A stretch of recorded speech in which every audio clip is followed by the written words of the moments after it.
the 6 best ways to cool your dairy barn. So this is for you if you have dairy cows and you're interested in keeping the barn cooled off. If it doesn't matter how hot it gets, this is not for you. So the first thing is panel fans. This is the most widely used fan to cool your barn. It's kind of, when they call it panel fan, it's because sometimes, years ago, they were square because they were made to put in like a square opening if you need be. But some of them are just round for dairy barns. It used to be about every 40 foot. Now people are putting them around every 35 or so. And these are generally 1 or 1.5 horsepower fans. Sometimes you have them in tandem beside each other, just blowing.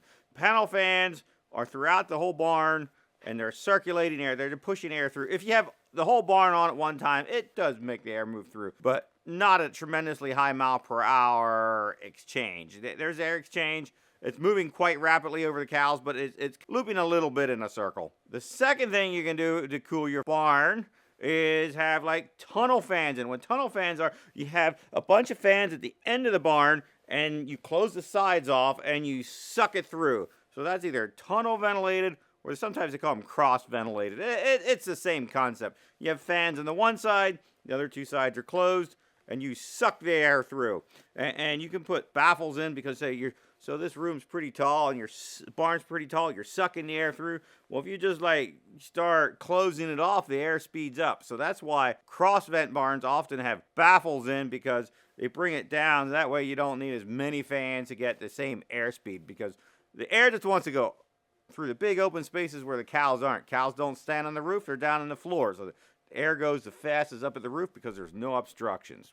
So the first way was panel fans. The second way was tunnel fans. The next best way to cool your cows is feed line soakers. And that comes from, I actually did a lot of temperature recording with blank cedars, sticking them in the back ends of cows and monitoring how their temperature went up and down. And I was doing it in our family farm where we had 120-pound cows and 60-pound cows. If you don't know what that means, you probably shouldn't be watching this video. If you know what that means, we got the high-producing cows versus the dry cows, and I observed that the temperatures went up and down quite dramatically as the cows laid down and got up, then went under the soakers. The soakers are a necessity, because you soak the cow and it evaporates off the cow. It's like when you get out of the shower and until you dry, as you're drying off, you feel cold. It's because the water is steaming off of you, and that is God's way of naturally cooling something. When the water evaporates, there's actually more cooling net energy than if you just change that water temperature by 1 degree, so to speak. So you want to have the cow wet and it evaporates off of her. That is the most effective way to cool a cow. But now if you put too much on, it's going to run down around her udder and on her teats, and you're going to get more mastitis. There's decent ventilation controls that you can set to put out the right amount of water so they get soaked, but it's not running off their udders. If you are paying 3 cents a gallon for water, you may want to consider there's new fancy soaker systems that only spray when the cow comes. Those start to pay off when you're paying 3 cents for the water from your municipality, and you're paying about a penny to get rid of it. Most of us here in the East, we only pay maybe a penny a gallon to haul manure, and we just pump it out of the earth for free. But once you get to that 4 cents a gallon, consider automated spraying system with eyes and things so you don't waste any water. If you get water for free, it's not worth it. Just spray it, and if the cow's there, they're there. If not, who cares? So now, the fourth way, variable speed big ceiling fan. So if you've got a bedded pack area, this generally is not for freestall barns,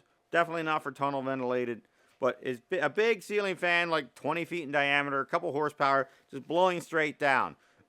They give less miles per hour than what a panel fan does, but they take less electricity and they dry the bedding out. So this really shines if you are having show cows in a bedded pack, you have fresh cows in a bedded pack, or anywhere you have a large floor space and it really helps to keep it dry. You should consider big ceiling fans. And you should have feed line soakers in combination with them. There's no one thing fits all. So again, the big ceiling fans, they're for more niche applications with large open floor areas you want to keep dry, such as bedded pack, show cows, any kind of compost pack makes a huge difference. Now for the fifth thing to keep the cows cool is foggers. So you spray water into the air, you have a fogging system, you boost the pressure up to like 800, 3,000 psi. Sure helps if you don't have hard water, because all the calcium is going to end up somewhere, and it's really difficult to clean out those really fine nozzles. That's one reason why feedline soakers are easier, because they have big holes in them, whereas foggers have little holes, and you're fogging into the air. That water evaporates and cools the air, which then the cooler air blows across the cow in an attempt to keep the cow cooler. This works when you're out in the desert.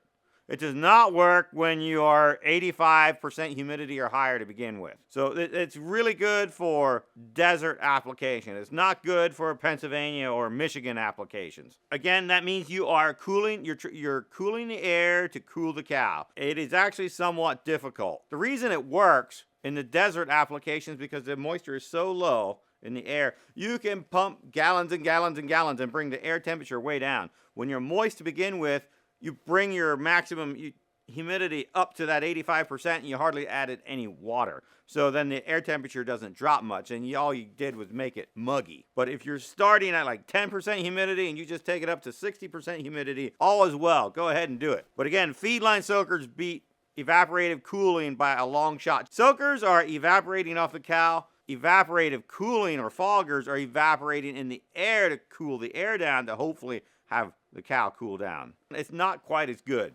So the sixth way to keep your cows cool is curtains. So you've got cows in this barn. Curtains on the side of your barn are a great way to keep them cool. So they wind up and make your barn completely open.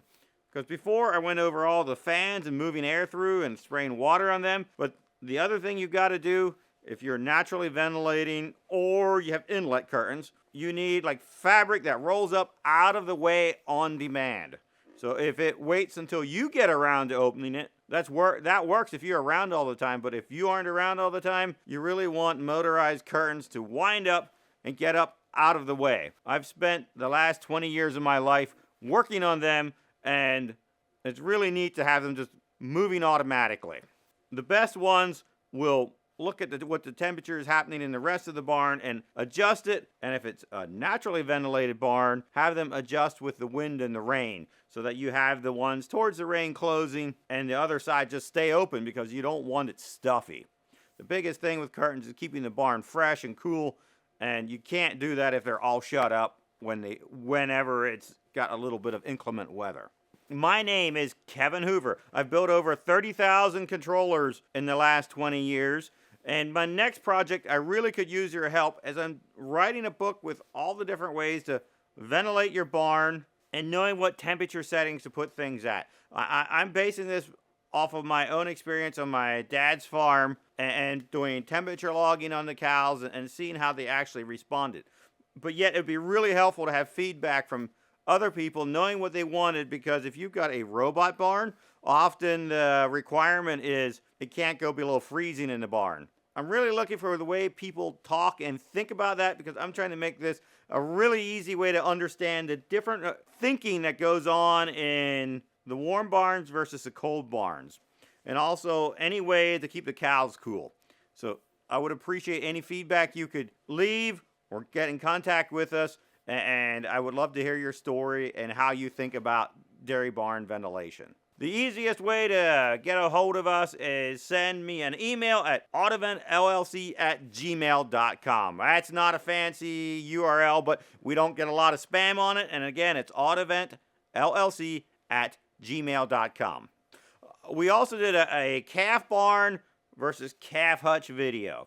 If you're considering a calf barn versus a calf hutch, I went over the various things that are the differences between them, so you can figure out which way you might want to go. Click the link here.